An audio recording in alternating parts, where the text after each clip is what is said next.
स्वागत है आपका प्रभात सॉल्यूशन चैनल में। हमारा फर्स्ट क्वेश्चन है, clay brick are made of earth having.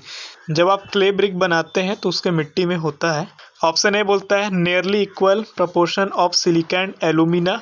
Option B बोलता है nearly equal proportion of alumina, silica and lime. ये option C 35 to 70% silica and यहाँ पे आर लिखा गया जो कि एन होगा 10 to 20% एलुमिना, या फिर option D 10 to 20% silica and 35 to 70% alumina. इन चारों ऑप्शन में कौन सा सही है क्ले ब्रिक अर्थ के लिए, ये हमें बताना है। ये जो क्वेश्चन एसएससी जेईई 2012 में पूछा हुआ है, तो इसका जो आपका आंसर होगा ऑप्शन नंबर सी जाएगा। क्ले ब्रिक अर्थ में 35 to 70% silica and 10 to 20% alumina होता है। अगर आप कंपोजिशन ऑफ गुड ब्रिक अर्थ के बारे में बात करेंगे तो यहाँ पे इंग्रेडिएंट दिया हुआ है और ये उसका रेंज है। सिलिका 50 to 60% होता है, एलुमिना 20 to 30% होता है, लाइम 10% होता है, मैग्नीशियम 1% से कम रहता है, फेरिक ऑक्साइड 7% से कम होता है, एल्कलीज 10% से कम होता है, कार्बन डाइऑक्साइड, सल्फर डाइऑक्साइड और वाटर ये बहुत कम अमाउंट में, बहुत वेरी स्मॉल परसेंट होता है, और ये पूरे ग्रेडियंट लेस देन 20% होने चाहिए। नेक्स्ट क्वेश्चन है, the plasticity to mould bricks in suitable shape is contribute by. Option A alumina, option B magnesia, option C lime, या ऑप्शन डी सिलिका। जो हम ईंट बनाते हैं ब्रिक, उसको उपयुक्त आकार में ढालने के लिए प्लास्टिसिटी इन चारों में से कौन देता है? ये क्वेश्चन एसएससी जेईई में 2013 में पूछा हुआ है। तो इसका आंसर हो जाएगा alumina. Alumina it is the chief constituent of every kind of clay.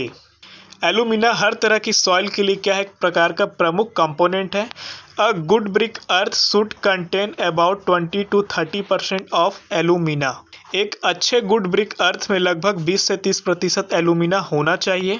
This constituent imparts plasticity to earth so that it can be moulded.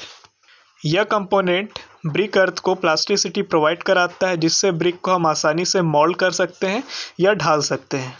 Next question है, the crushing strength of A first class brick is. Crushing strength first class brick के लिए कौन सा होगा? Option A बोलता है 3 Newton पर mm square, option B बोलता है 5.5 न्यूटन पर mm स्क्वायर, ऑप्शन सी बोलता है 10.5 न्यूटन पर mm स्क्वायर, या ऑप्शन डी 7.5 न्यूटन पर mm स्क्वायर। ये क्वेश्चन एसएससी जेईई में 2013 में पूछा हुआ है। तो इसका जो आपका आंसर होगा फर्स्ट क्लास ब्रिक के लिए ऑप्शन नंबर सी जाएगा 10.5 न्यूटन पर mm स्क्वायर। अगर हम क्रशिंग स्ट्रेंथ की बात करें तो फर्स्ट क्लास ब्रिक के लिए क्या होता है, should not be less than 10 Newton पर mm स्क्वायर, यानी कि 10 न्यूटन पर mm स्क्वायर से कम नहीं होना चाहिए।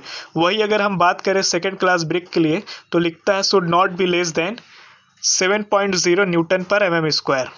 इस तरह से आपको फिगर में दिख रहा होगा, ये आपका क्रशिंग स्ट्रेंथ के लिए अपैरेटस है। यहाँ पे ब्रिक को बीच में होल्ड करते हैं और क्या करते हैं, यहाँ पे लोड अप्लाई करते हैं, और जितना लोड होता है और ब्रिक का जो पूरा एरिया होता है क्रॉस सेक्शनल एरिया, उससे डिवाइड करके इसको हम निकालते हैं।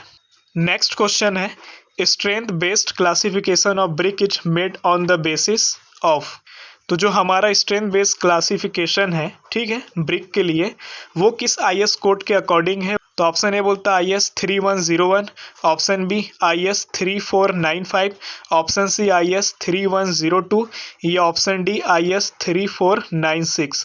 ये क्वेश्चन एसएससी जेईई में 2014 में पूछा हुआ है। तो देखिए इसका जो आपका आंसर है बी नंबर जाएगा IS 3495 पार्ट 1।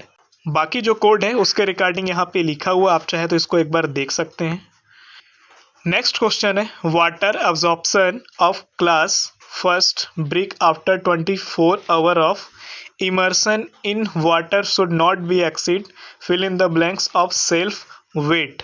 मतलब फर्स्ट क्लास ब्रिक जो है 24 घंटे के बाद अपने सेल्फ वेट से कितना ज़्यादा नहीं वाटर होल्ड करे।